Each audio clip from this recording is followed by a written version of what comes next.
Se vuoi misurare la reale capacità di un maestro di lancio e di pesca a mosca, lo devi portare in un corso dove la corrente va velocissima.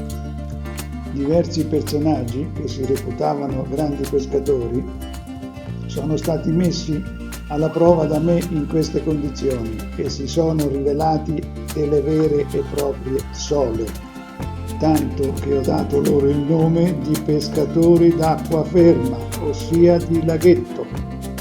Abbassate la testa, un grande pescatore lo si vede solo in queste condizioni.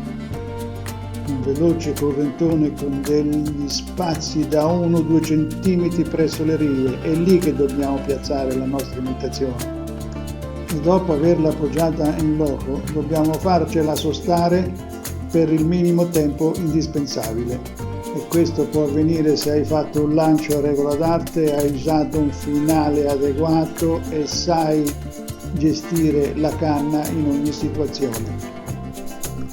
Inoltre devi aver scelto un'imitazione adatta a questa situazione e l'imitazione è sempre una grande imitazione in tutti i sensi. Mi sembra logico, non si può pretendere che una grande trota salga in un correntone su di un'imitazione sull'amo del 14, minimo un 10 lungo, anche un 8 qualche volta. E in certe condizioni anche un 6. E il tip 0,12, ma quando mai? Un 20, 22, anche un 25 qualche volta. Chiaramente una canna 7,6 coda 2 mi viene da ridere solo a pensarlo. Un 8,5, anzi meglio 9 con una coda 4,5 è l'ideale.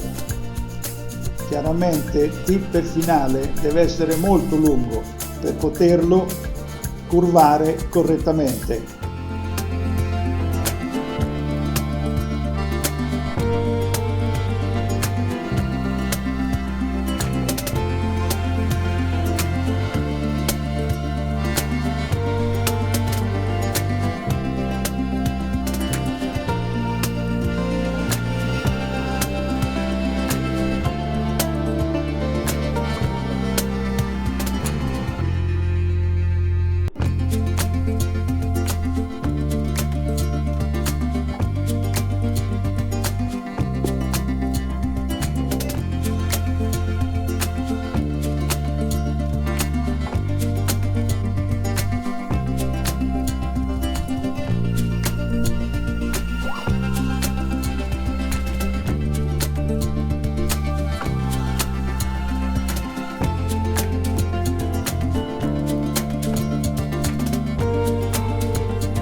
La classe non è acqua, ma in questo caso è la velocità dell'acqua che fa la classe. Ricordatelo sempre e tenetelo bene a mente, ve lo dice un vecchio pescatore.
Si è arresa e sta entrando nel guadino.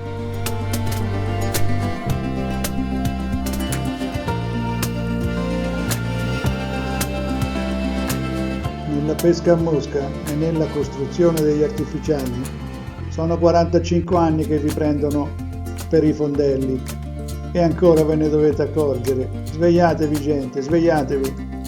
Questa è l'imitazione usata nel video. Forse non tutti sanno che la pesca con la mosca non è né più prestigiosa né più difficile di altre tecniche, è solo diversa.